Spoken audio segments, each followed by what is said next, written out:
Hi. Okay, so I stopped recording there, but I didn't realize. So let me recap here. I did a bunch of chopping, and I was just talking to myself there for a long time because I thought, so funny. I thought I was recording, but I wasn't. So I'm basically making a Greek salad. I'll have to look through the other video and see what point I got to. Anyways, I'm making a Greek salad. Essentially, I got some tomatoes and pepper and cucumber, onions, feta cheese crumbled. I threw in some balsamic vinegar and some canola oil. I mentioned to myself that I love olive oil. It's really great, but I don't have any right now. So canola oil is great. It's a nice neutral oil to use. Always great to have on hand for sure in your house. I added some salt and pepper, and I'm just going to add now some, okay, my hands are still wet. This is some Italian seasoning. I use it quite a bit. You'll probably, I don't know. I think I go in spurts of what I use and don't use. Anyway, so what I want to do, this Italian seasoning, it has thyme, rosemary, marjoram, oregano, basil, sage, and I'm just going to squish it with my fingers, because what that does is it sort of it releases the natural oils and the herbs, the dried herbs, so it just kickstarts it there for you. Now I did this salad first because I want all of the flavors, and especially the dry herbs, to all meld together and marry each other. So this will be really great for the dish that I'm having tonight, because it's all kind of heavy, right? So this would be a nice little acidic touch here. Now let's try it, because does it need more salt? Does it need more acid?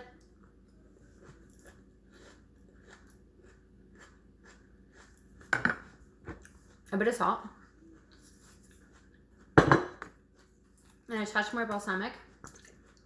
I did mention before too, you can use red wine vinegar, one of my favorites also. So this is great. I'm going to wrap this.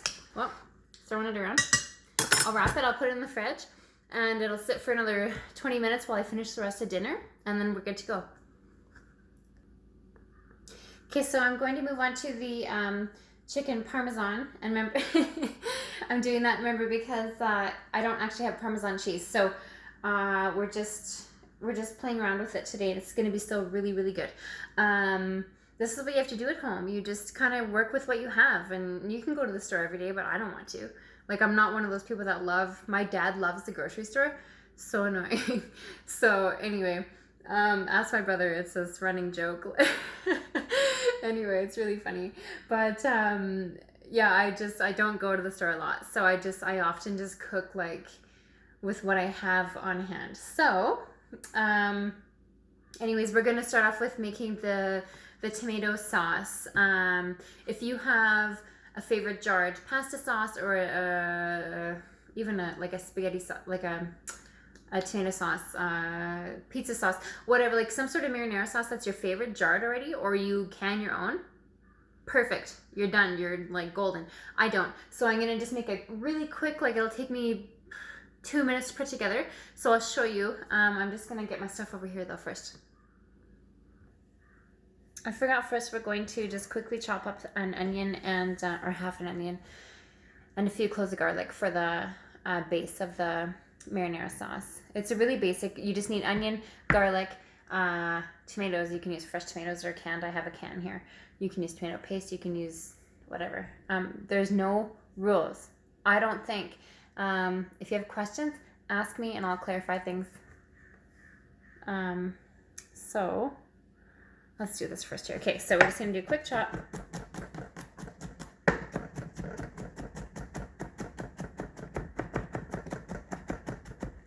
Onion.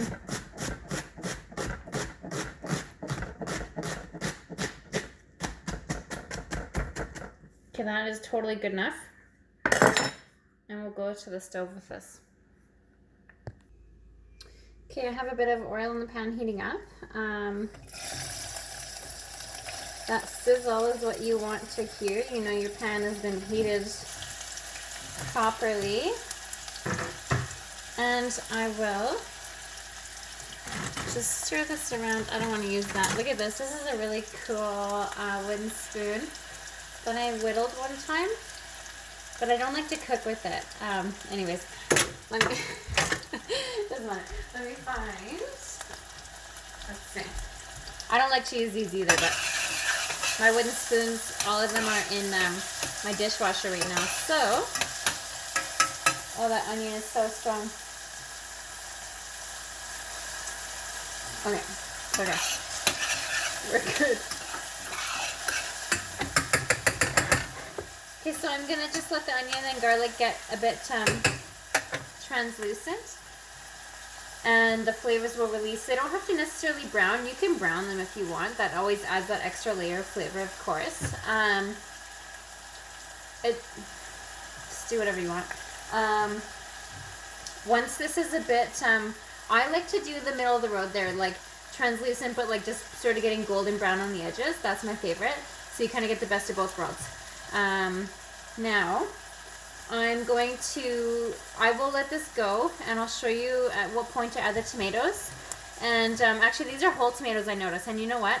Whole tomatoes are my favorite, absolute favorite thing to eat from a can, I think. Besides olives, maybe, but canned olives, I like the brined ones better. Anyway, whole tomatoes, so good. Like, I've always eaten them since I was a kid, just whole, like.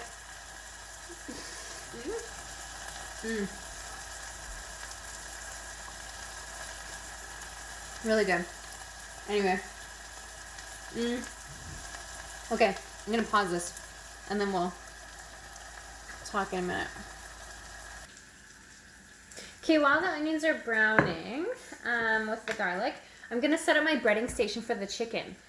I'll do that first because, oh yeah, it's getting pretty good now. I was just poking my chicken because it was a little bit like not fully thawed. It's on its way though. So anyway, let's just get going here. I was going to do, what was I going to do here for order? I know what order I'm going to do for the breading station, but you have to think about which bowl is going to be the best. Like, I'm just improvising. If you have the 3 same perfect little bowls, that's great. I don't. So flour always goes first. When you're making a breading station, you do flour first, and then you do your egg in the middle, and then you do your panko or breadcrumb or crushed crackers or crushed pretzels, whatever you want to do for the finishing sort of coating on the breading. So now I have my flour ready. I just grabbed a couple handfuls from the bag, and you want to season it a bit, just with salt, a little bit of pepper. You season everything as you go. That's how your food tastes amazing, because it's always it's got that, I don't know. You'll see. Start to do it and you'll see. It's the proper way to do things. Now, here is a funny thing. I don't have eggs. So I talked about being a problem solver today with my kids for schooling. Now, we did some critical thinking. We did some math problem solving. But we also talked about, like, how can you problem solve in life, right? Like, that's a life skill. Now, if you don't, like, you got to be resourceful. If you don't, you have to think, like, okay, well, what can I do if I don't have this or whatever? Like, it's not just, oh, I got to go buy a new one, or I have to, you know. Anyways, so, okay, regardless, long story short, I am applying that to right now, too, because I don't have eggs. And in a breading station, you always need eggs. So this is like maybe an epic moment. We're going to go through this together. I haven't done this before. I'm not joking. So it could be like a total fail. And if that happens, then I'll figure it out at that point. Well, at that point. So, okay. I need to take my time. But anyways, there is some cornstarch all over the place now. But cornstarch in the bowl. Beautiful little bowl. And some oil. Now, why I thought about this was because I thought, you know, eggs have a science, they have a purpose in a dish. In baking and cooking, eggs always have a purpose, and their purpose is either structural, or it's binding, it's a binding agent, or it's a leavening agent. So in this case, in this breading station, the egg's purpose is a binding agent. So eggs have fat in them, right, with the yolk. So I thought, okay, well, we'll use oil. And then the structure, cornstarch. Anyways, in my head, I could be crazy. I'm not sure. We will find out together today, right here, right now. So, replacing an egg, substituting an egg with cornstarch and canola oil for a breading station. It could be totally wild. It might explode and not stick together at all in the hot oil. So, which I'm going to heat up actually right now. Just on like a medium heat. Oh, my onions are perfect. I'll show you. One sec. Okay. So, good. Just like I said, translucent and kind of brown on the edges. I'm going to add in the tomatoes. Okay, so that's good. I'm just going to let that go for a bit until I'm done talking here. Now, I also want to... Third bowl here. I have some breadcrumbs. These are just seasoned regular breadcrumbs. You can use panko if that's your favorite. That's my favorite. It has the extra sort of crunch.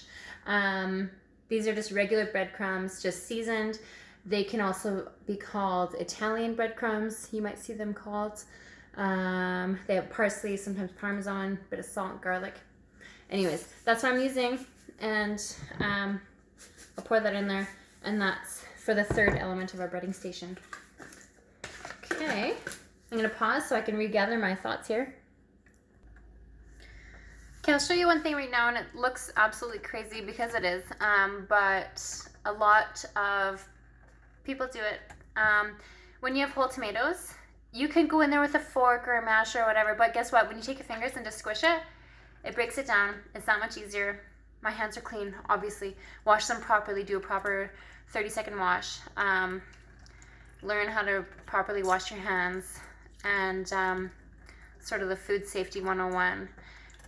And you're fine because you've saved so much time doing this. Like, I started to go at it with a spoon here.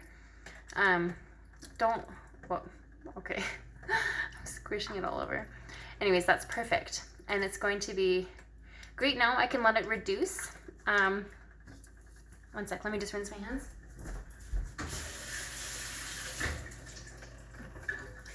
On our back. Now I'm going to add that same Italian seasoning, just a bit. And I'm doing this now too, sort of before I bread the chicken, because I want the herbs, the dried herbs, to release all of their flavors and fully bloom in the sauce before I top it on top of the chicken to bake in the oven with the cheese. I also want to add some, a little bit of salt and a little bit of pepper. And I talk about this all the time too. Whenever I use tomatoes, canned tomatoes, fresh tomatoes, mostly canned tomatoes though, like in a savory application, for a sauce, I always add a spoonful of sugar because it brings out the sweetness of the tomato naturally, and it also balances out the acidity in the tomato. So it's a trick. It's an old school trick. A lot of people know it. A lot of people do it, and you should too. One more thing, I added a bay leaf and just a sprinkle of garlic powder. I just like to drive home that garlic flavor. That's just me though, you don't have to, because we already added fresh garlic. So anyways, I'm going to bread the chicken now, but we have to first pound it out a little bit. Like, it doesn't have to get super thin. Oh yeah, there we go. I got my cutting board now. Since I had only used it for vegetables, I'm just going to use it again for the chicken, right? There's no cross-contamination there when it's the other way around. I wouldn't do the chicken first and then cut my vegetables on it, so that's not safe, right? I have some boneless, skinless chicken thighs. Now, this is just what I have here. They're really cheap. Like, they're bought in the bag or the box or whatever it was, like in bulk. I'm not a huge fan of the product, but it's great for an application like this because you kind of you classify it when you when you bread it and put some love into it. So anyways, I also am not a huge fan of, like, I don't know, I hate the fat, like the extra fat on it. If you're gonna crisp it up or char it on the grill, that's different, but when you're, I don't know, I don't like it. If you like it, keep it. So we're gonna go like this. Just get your mallet.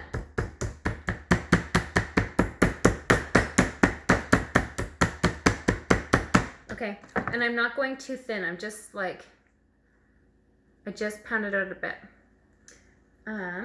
Put that over here. So I'm gonna pound out all these chicken thighs, and then I'll show you how to do the 3-step breading station. Okay, so I have my breading station set up. It's always, okay, now it's probably gonna look backwards to you, but it should always be on the left flour. And then your egg, which, remember I did that fake egg with the cornstarch and the oil. Egg substitute, which we don't know if it's gonna work or not, so cross your fingers. Okay, and some breadcrumbs of your choice, your favorite breadcrumbs. These are a seasoned breadcrumb or an Italian breadcrumb. So you go like this. You go with your chicken in the flour. You just want to dredge it. It's called dredging it in the flour. So you lightly coat it, okay? Shake it off. And then we're going to put it in our egg. Fake egg. Oh my gosh, I'm excited for this. I don't know what's going to happen. Okay. Kind of crazy, right? I think it's crazy. I'm excited for this, actually. Like, this is how things have been invented before. It's just like being innovative and resourceful. And then anyways, right from your egg into the breadcrumbs. Now, what I did wrong here was I did both hands wet, dry, blah, blah, blah. You should use one hand for the dry, one hand for the wet, and then one hand for the dry again in the breadcrumbs. Or else you end up just breading your fingers, essentially. So I made a mistake there, but don't do what I just do what I say, not what I do. I'm going to flip over this chicken. Here, one sec. Let me wash my hands again. Always make you waiting for me as I wash my hands. Now, let's just move this out of the way here. So, as long as you get that, though, you start in the flour. You go to your egg. If you have egg, use egg. Like, don't try to do this little fake egg substitution thing. Flour, egg, and then breadcrumb. And press down. I like to press it down a bit, like to get like some real, I like a crunchy crust here. Okay, I'm really excited about this. I have my oil preheating, so maybe we should just go right to the pan and see what it does here. Because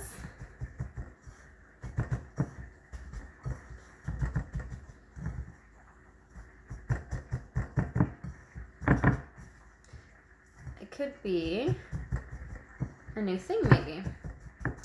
Now, let's just do it. Okay, so let's check this out. I have this really beautiful piece of breaded chicken. I'm gonna go right to the oil. I'm gonna put it in right now, and then I'll bring you over so you can have a look. Cross your fingers for me because it might explode and the breading might totally fall off into the oil. And then if it does, we'll just figure it out from there. Okay, one sec. Okay, so it's sizzling really nice. Gonna wash those hands again. And check out the chicken. Okay. Well, let's get a good angle here. Anyways, I don't know what's happening yet. You gotta let it do its thing for like a minute, and then I can flip it, and then I will show you what's going on or what's happening. Hopefully it's good news. If it's good news, I will do the rest of the chicken as is, and then we'll continue on the recipe. So I'm really excited about this because the breading is staying on without the egg. Like I did my own little sort of egg substitute, so I'm very proud about that. It's exciting stuff. So I'm going to continue I will bread the rest of them, the chicken thighs that I pounded out there. So they're called cutlets at this point. I'll bread the rest of them. I'll put them on the baking tray, which I just have lined with foil, because my trick is that, maybe it's wasteful, I don't know, but when I'm done cooking for the night and all the chicken's been eaten, whatever, the foil just comes off the pan and there's like very little mess to wash on the pan. So it's just giving it a rinse just because, well, a proper wash, because you have to, not because you're scrubbing and soaking and whatever. Anyways, I'm rambling. So I'm going to continue and then I will touch base again. Okay, so the sauce is done. It's nice and reduced and thick. And the chicken is all breaded, so we'll put it all together now. Well, okay, so I'm just going to take each breaded cutlet, which I'm still really excited about, as if that egg substitute worked, but that's exciting, right? It is for me. Anyways, we take our marinara sauce, tomato sauce, I don't know, whatever you want to call it. Put it on top. Okay. I have to preheat my oven too, 1 second. I'm going to go like 450 because the chicken's already like mostly cooked. I just want all the flavors to combine and the cheese to melt on top. So anyways, I'm going to continue putting on the tomato. And there's like some big chunks there. Like, that's okay. I'm all about rustic beauty. Apparently you can smell this from outside right now in the driveway. So my chicken brings all the boys to the yard. Just joking. Anyways, but yeah, that's what I heard. So that's cool. Smells good, apparently. I'm gonna continue this and then I'll put the cheese on top. Okay, so here is the chicken covered in the tomato sauce. I have leftovers, so I will cover this and put it in the fridge once it's cooled and use it for pasta tomorrow for the kids or whatever. Okay, and a good trick when you're grating cheese on anything, nachos or this chicken parmesan, fake chicken parmesan, keep your cheese in the fridge until the last second because it stays firm at that point, and it's easier to grate, right? So anyways, I'm just gonna do this. I have a bit of Havarti. Actually, I think it's jalapeno. I think it's jalapeno Havarti. It's gonna be super good. This will add the nice flavor and the fatty, like melty sort of element to this cheese. And then I have a bit of Asiago, which will add that nice sort of like nutty, salty punch to it. Kind of like a Parmesan, but different. Anyways, I'm really excited for this. So once I'm done grating the cheeses, I won't bore you. I'll show you.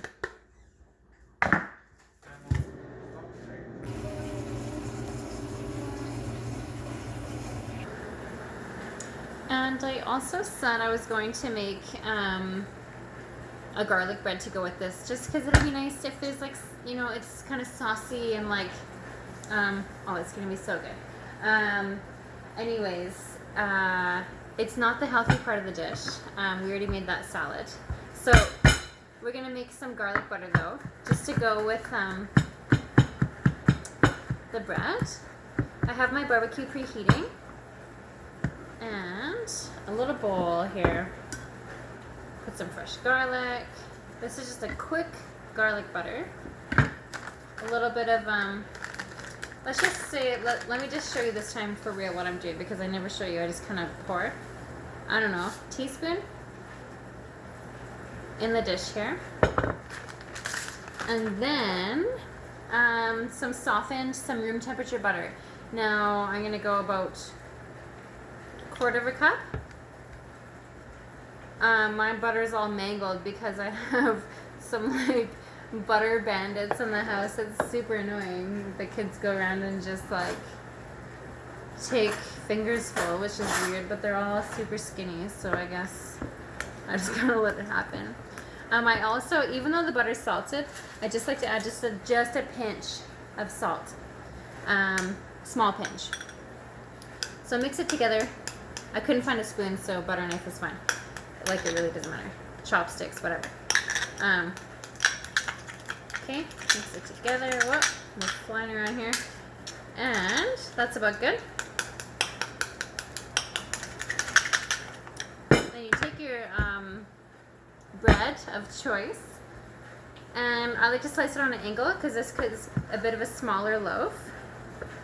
It will allow for more surface area. I don't know if I can do the whole thing because I don't know how much people are going to eat. So I think I'll just do, okay, one more. Okay. I'll wrap the rest. But what I will do is take what I have here for the garlic butter. Go like this. Both sides on the plate. And I'll show you. I'm just going to straight up grill it on the barbecue, which is going to be super tasty. You'll get those char marks. And a bit of the smoke and the flavor. It just kind of brings garlic bread to the next level, you know? So that's that. And one more, look at, and I just kind of, there we go. Use the rest of the bowl there of the butter. Okay, now we go to the barbecue.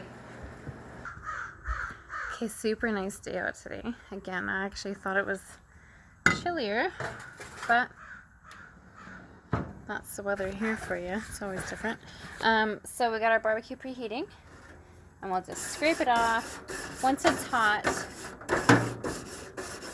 again, there's no point in trying to clean it unless it's smoking hot. So I take my butter. It doesn't take long, so you gotta watch these. Put it down right on the grill. There's a dog hair or something. Okay, that's what happens. What can I show? It's hard to see with the sun out here, but we're just gonna go like this. Grab my tongs because I didn't feel like burning my fingers. When you have a lot of fat, like with the butter on the grill there, you'll have some flare-ups, so you gotta be careful. Okay, this is looking great, but I don't quite want to move it just yet. Oh, it looks so good. You can sort of see the, yeah. Okay, so I'd say they're about ready to turn nice and golden.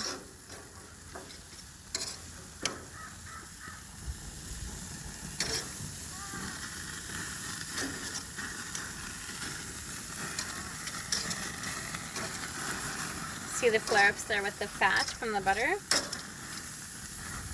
So this is a great way to do garlic bread. Nice and easy. Okay, so the bread is done. It looks awesome. And the chicken is like perfection. Okay, so we're ready to plate, and I'm really excited about this. We'll take one of our beautiful chicken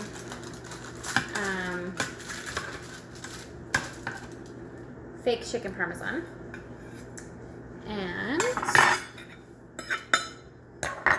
some of our salad. Just give it a stir again because all of the dressing and everything will settle, right? It's density, so it goes to the bottom, right? So some of our salad on top, and then some of our garlic bread, or grilled garlic bread. So yummy.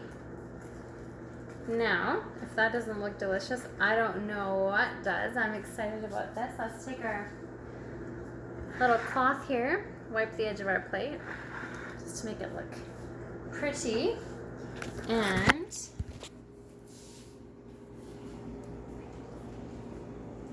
it looks super good. So let's try it. Look at that mess there. Just ignore that. Let's try some chicken because that's sort of the showstopper here. Now it's really hot, steaming hot.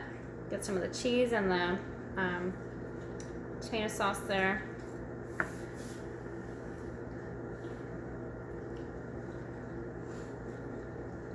Mmm.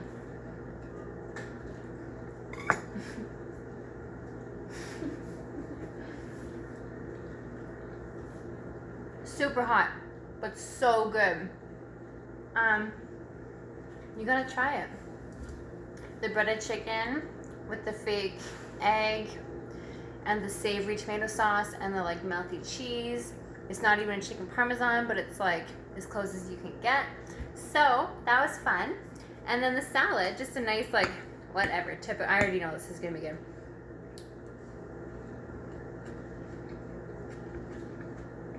Just add some brightness, right? Some acidity, cuts through all the richness of the cheese and the fat and the oil and the deep fried and the buttery garlic bread, right? And you can take your bread, dip it in the salad dressing, like the balsamic vinegar, or dip it in the tomato sauce, whatever. So good.